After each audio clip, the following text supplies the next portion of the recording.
Gaza piece plan पर Donald Trump को झटका। जी हां, शांति पर हमास ने ठुकराया ट्रंप का प्रस्ताव। शांति समझौते पर हस्ताक्षर नहीं करेगा हमास। हमास के प्रवक्ता हुसम बदरान का यह बड़ा बयान सामने आया है। पीस समिट में हम शामिल नहीं होंगे, यह कहते हुए हमास डोनाल्ड ट्रंप के इस प्रपोजल को ही ठुकरा रहा है। तो देखिए, गाजा के भविष्य पर कुल मिलाकर सवाल खड़े हो गए हैं। हमास ने ठुकराया प्रस्ताव, अब होगा क्या? हमास का दावा क्या है? ट्रंप का जो 20 सूत्रीय शांति समझौता है वो निष्पक्ष नहीं है, एक तरफा है, ये हमास ने कहा है। गाजा से हमास को बाहर करने की बात पूरी तरह से बेतुकी है। शांति समझौते को लागू करना बहुत ज्यादा जटिल है, यह हमास के स्पोक्स पर्सन हुसम बदरान की तरफ से कहा गया है। बड़ी बात यह है कि हमास के आक्रामक रुख से गाजा में शांति पर सवाल पैदा हो गए। हमास ना तो गाजा छोड़ेगा ना ही हथियार, फिर शांति कैसे आएगी?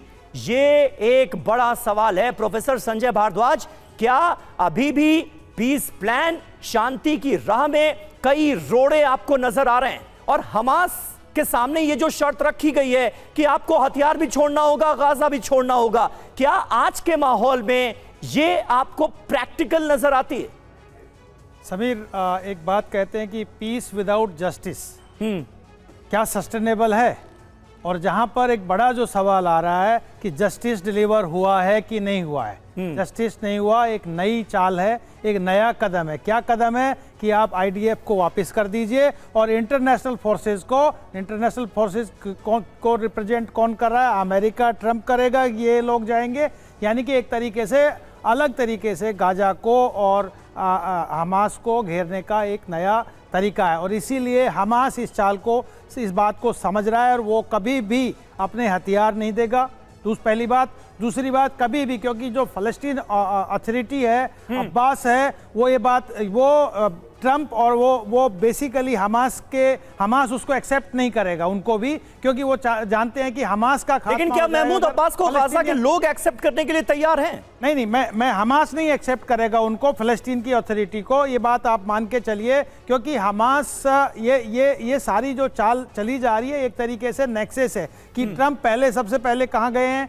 इजराइल गए हैं। इजराइल से उन्होंने अपना एक फॉर्मूला लिया है और 20 देशों से एंडोर्स कराएंगे इस बात को कि ये पीस प्रोसेस है। लेकिन एक्चुअली जो जस्टिस है, जो डिमांड है, जो एक पीसफुल फलस्तीनी लोगों के लिए गाजा है, वो क्या उनको मिल पाएगा? ये एक बहुत बड़ा सवाल है। मुझे लगता है कि प्रोग्रेस सिर्फ इतनी होगी कि जो ह्यूमैनिटेरियन कंसर्न है, यानी कि जो बंदी है उनको रिहा कराया जाएगा, 2000 बंदियों को। लेकिन एक सवाल समीर यहाँ पे आता है कि हमास का सबसे बड़ा डिमांड क्या है? जो उनका सबसे पॉपुलर लीडर है उसको इजराइल उसको रिहा नहीं करेगा। यानी कि बात वही बिल्कुल संजय भारद्वाज सर, यही वजह आपने बोली कि भले ही फिलिस्तीन अथॉरिटी इसको एक्सेप्ट कर ले, महमूद अब्बास को ये सब कुछ एक्सेप्टेबल हो, लेकिन जो की प्लेयर है गाजा में, जो 2 साल से जंग लड़ रहा है, जब उसे स्वीकार नहीं होगा तो क्या मतलब इस शांति एजेंडे का, शांति प्रस्ताव